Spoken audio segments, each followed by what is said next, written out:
There are moments in history that shake the very foundation of trust between a people and its institutions. Stories that force us to ask, how could this happen?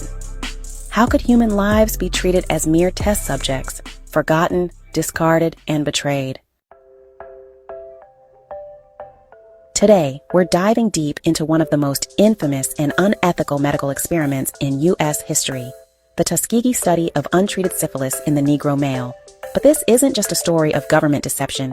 It's also a story of resistance, resilience, and the lasting scars left on Black America. And there's another piece of this puzzle that many don't know. The Tuskegee Airmen, Black pilots who fought bravely in World War II, were also unknowingly drawn into this dark chapter of history. We'll explore their connection, the men who suffered, the survivors who spoke out, and how this horrifying experiment changed medical ethics forever. In 1932, during the Great Depression, Macon County, Alabama, a rural, predominantly Black community, became the center of a secret medical experiment. Healthcare was scarce, and many Black families had little access to doctors.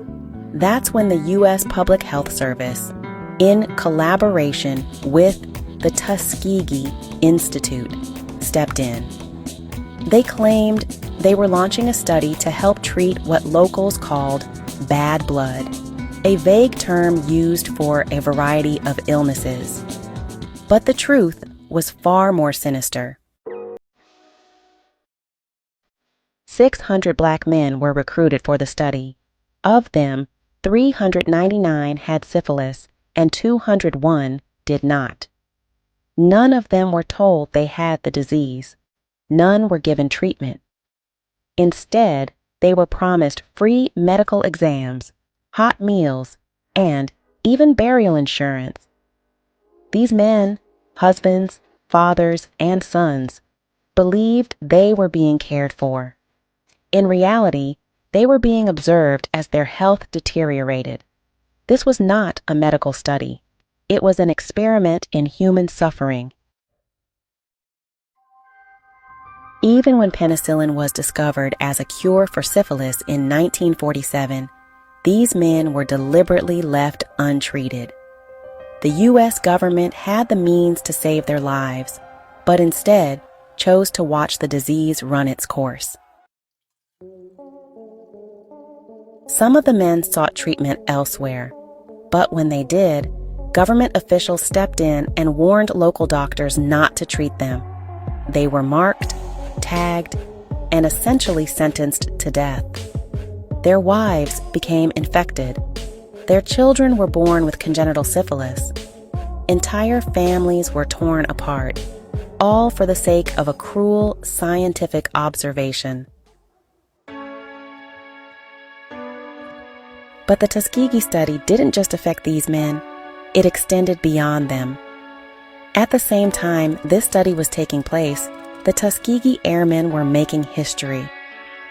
These were Black pilots trained at the Tuskegee Institute, breaking racial barriers in the military and proving their skill in World War II. They fought for a country that often refused to fight for them. But even these heroes weren't spared from medical exploitation. Some of the pilots were unknowingly subjected to the same unethical medical screenings as the men in the study. The government wanted to see how syphilis affected even the strongest Black men, using these airmen as another test group without their knowledge or consent. Imagine serving your country, risking your life in battle, only to come home and realize you are being used as a medical experiment. The injustice is staggering. For 40 years, the study continued. For 40 years, the government knowingly let these men suffer. It wasn't until 1972, when journalist Jean Heller exposed the story to the public, that the experiment finally came to an end. By then, the damage was irreversible. Dozens of men had died from syphilis-related complications. Their families had suffered unimaginable loss.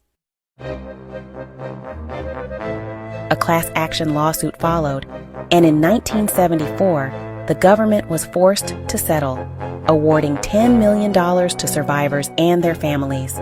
But no amount of money could undo what had been done. Some of the men lived long enough to tell their stories. One survivor, Herman Shaw, spoke out in 1997 when President Bill Clinton formally apologized on behalf of the United States government. Shaw was 94 years old when he stood before the nation and said, "We were treated as if we were guinea pigs." His voice shook, but he spoke with dignity. A man who had suffered yet lived to see some measure of justice. The government's apology was long overdue, but for many, it did little to repair the deep wounds left behind. The Tuskegee Study did more than destroy lives. It created a lasting mistrust between the Black community and the medical system. And that mistrust didn't just disappear. Even today, skepticism about medical research, vaccines, and government health programs can be traced back to this betrayal.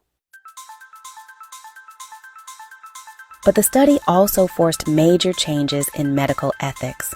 In 1979, the Belmont Report was issued, establishing ethical guidelines for research involving human subjects. Institutional review boards, or IRBs, were created to ensure experiments were conducted with proper oversight. The National Research Act was signed into law, requiring informed consent and ethical accountability. These protections were put in place to ensure that no group would ever be exploited like this again. But the scars of Tuskegee remain.